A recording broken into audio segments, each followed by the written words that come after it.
नेपाल को नेपाल क्यों कहा जाता है, इसकी एक दिलचस्प कहानी है। पौराणिक कथाओं के अनुसार ने नाम के एक हिंदू ऋषि थे जो हजारों साल पहले पूर्व ऐतिहासिक युग में काठमांडू घाटी में रहते थे। पाल का मतलब है सुरक्षा। ये जगह ऋषि ने की सुरक्षा में थी, तो लोग इसे नेपाल के नाम से जानने लगे। उसके बाद अलग अलग वंशों के राजाओं ने यहाँ राज किया। 2008 से पहले नेपाल धरती का अकेला संवैधानिक रूप से घोषित हिंदू राष्ट्र था। 2008 में इसे संयुक्त लोकतांत्रिक गणराज्य और एक धर्मनिरपेक्ष राष्ट्र घोषित किया गया। इस देश की भूमि ऊंचे पहाड़ों और घाटियों से भरपूर है। दुनिया के 10 सबसे ऊंचे शिखर नेपाल में हैं, जिनमें पृथ्वी की सबसे ऊंची चोटी माउंट एवरेस्ट भी शामिल है। 240 से ज्यादा शिखर समुद्र तल से 20,000 फीट से ज्यादा की ऊंचाई पर है और यहाँ की मिट्टी उपजाऊ और नमी से भरपूर है और इस वजह से खेती के लिए उपयुक्त है। यहाँ सबसे पहले नेवार रहते थे जो अनूठी नेपाली भाषा बोलते थे। उन्होंने एक परिष्कृत शहरी सभ्यता का विकास किया जो हिमालय तलहटी की अन्य सभ्यताओं से बिल्कुल अलग थी। नेपाल की कला, शिल्पकला, वास्तुकला, साहित्य, संगीत, खेती और भोजन में उनका योगदान आज भी स्पष्ट रूप से देखा जा सकता है।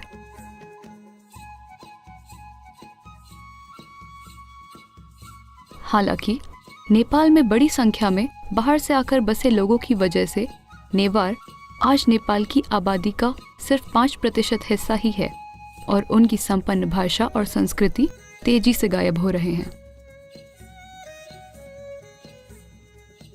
नेपाल में आज 81% आबादी हिंदू है, लेकिन वे वज्रयान बौद्ध और तांत्रिक हिंदू धर्म के एक संगम का पालन करते हैं, जिसे बुद्ध मार्ग और शिव मार्ग भी कहा जाता है।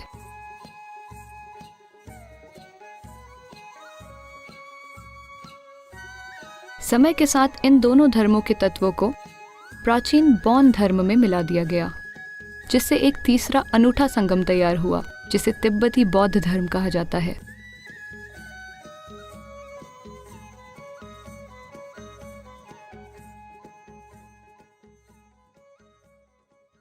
Large parts of India was like this at one time.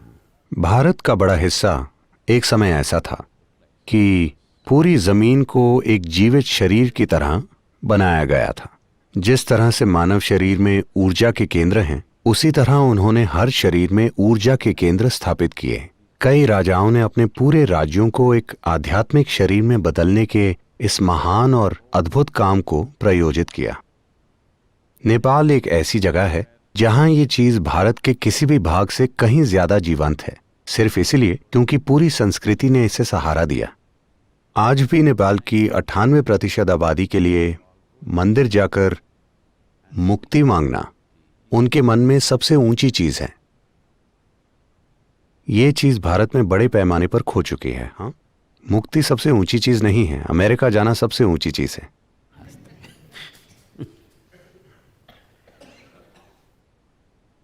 तो जब पूरी सभ्यता की मानसिकता ही परम मुक्ति पर केंद्रित थी, तो ऐसी चीजें करना संभव था कि पूरे भूगोल को ही एक जीवित आध्यात्मिक शरीर में बदल दिया जाए। तो पशुपतिनाथ को शिव का मस्तक माना जाता है। तो शिव कैसे इसका हिस्सा हैं, हम इस बारे में बाद में बात करेंगे, ठीक है? वो हर चीज में पहुंच जाते हैं। कैसे, क्यों, हम इस बारे में बाद में चर्चा करेंगे। तो पशुपतिनाथ को शिव का मस्तक माना जाता है और उनका शरीर फैलता है, एक शरीर दक्षिण की ओर और दूसरा पश्चिम की ओर, एक सिर और 2 शरीर। ये 2 शरीर तंत्र की 2 बुनियादी प्रणालियों के प्रतीक हैं। दक्षिणी शरीर दाएं हाथ का तंत्र है और पश्चिमी शरीर बाएं हाथ का तंत्र है। तंत्र से मेरा मतलब उस तंत्र से नहीं है जिसके बारे में आप आज सुन रहे हैं। तंत्र का मतलब बेलगाम कामुकता नहीं है।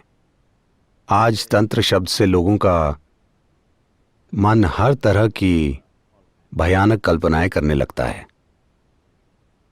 क्योंकि तंत्र के बारे में जो ज्यादातर जानकारी आपके पास है वो अमेरिकी तटों से टकराकर वापस आई है। भारत में भी अगर आप किसी किताबों की दुकान में जाएं तो आप पाएंगे कि वहां मौजूद तंत्र की ज्यादातर किताबें अमेरिकी लेखकों द्वारा लिखी गई हैं। मैं वैसे तंत्र की बात नहीं कर रहा।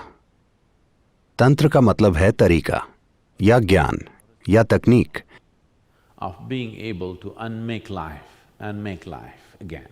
जिसके द्वारा जीवन को अनिमृत किया जा सकता है और फिर से निमृत किया जा सकता है। आप में से जो लोग भारत से हैं, शायद आपने भारतीय कैलेंडर कला को देखते हुए कुछ समय बिताया होगा। आपने देखा होगा कि कभी कभी उसमें एक योगी दर्शाया जाता है या कभी कभी एक स्त्री दर्शाई जाती हैं जो अपना सिर काटकर अपने हाथों में लेकर घूम रहे होते हैं। क्या आपने ऐसा चित्र देखा है?